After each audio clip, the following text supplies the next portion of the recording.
আলিপুরদুয়ারের জয়ন্তী গ্রাম থেকে প্রায় 5 কিলোমিটার দূরে রয়েছে মহাকাল বেস ক্যাম্প। আর জয়ন্তী রিভার বেড দিয়ে সেই দিকেই ছুটে চলেছে আমাদের গাড়ি। গাড়িতে ছোট মহাকাল যেতে হলে গাড়ি ভাড়া পড়বে 1400 টাকা এবং ফরেস্ট ডিপার্টমেন্টের একজন রেজিস্টার্ড গাইড চার্জ হলো 350 টাকা, অর্থাৎ গাড়িতে মোট খরচ 1750 টাকা।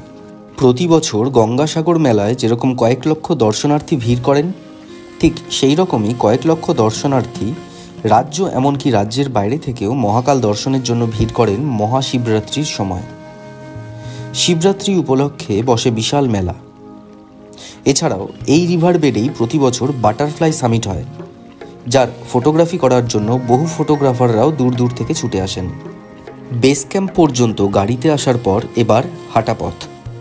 ওই সামান্য উঁচুতে রয়েছে ছোট মহাকাল, আর এই পথ ধরে নদী পেরিয়ে ওই উঁচু পাহাড়ের ওপরে বড় মহাকাল। বড় মহাকাল ভিডিওর লিঙ্ক ওপরের আই বাটন এবং ডেসক্রিপশন বক্সে দেওয়া হলো, আপনারা চাইলে দেখে নিতে পারেন।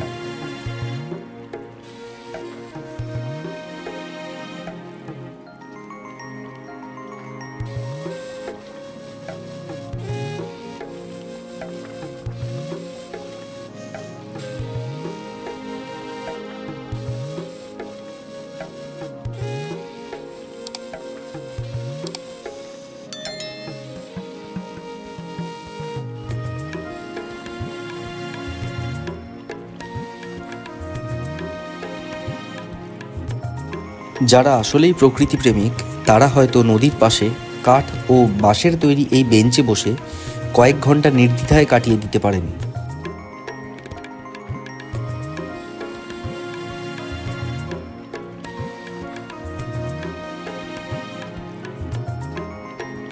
এখানে রয়েছে চা, বিস্কিট, চিপস সহ মোমো ও অন্যান্য কিছু হালকা খাবারের দোকান।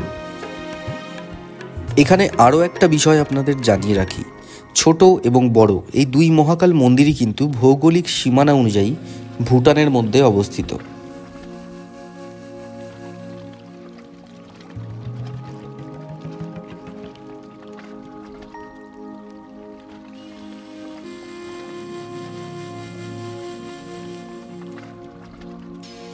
এখনও পর্যন্ত যদি ভিডিওটি ভালো লেগে থাকে তাহলে একটি লাইক দিয়ে অ্যাপ্রিসিয়েট করবেন এবং প্রথমবার the Bong travellers travel YouTube channel দেখলে অবশ্যই সাবস্ক্রাইব করে পাশে থাকা বেল নোটিফিকেশন অন করে দেবেন। এছাড়াও আপনার কোনো জিজ্ঞাসা বা মতামত জানানোর থাকলে কমেন্ট করুন।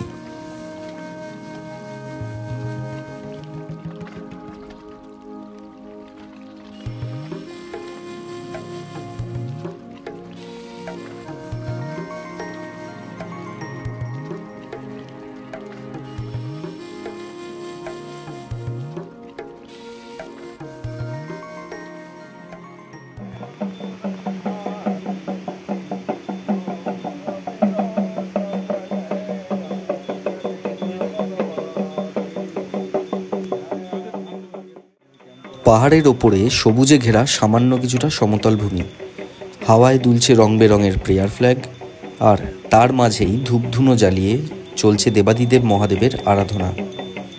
আপনারা নির্দ্বিধায় এখানে পুজো দিতে পারেন।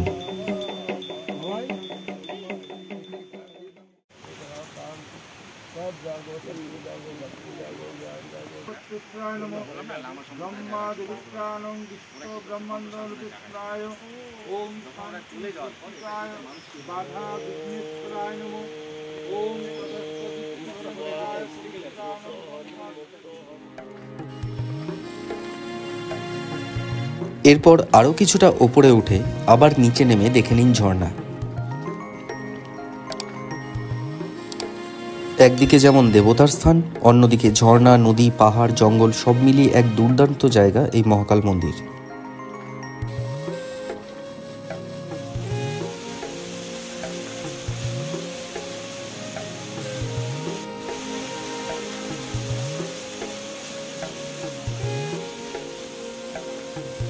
কিছুটা সময় কাটিয়ে ফিরে আসুন গাড়ির দিকে।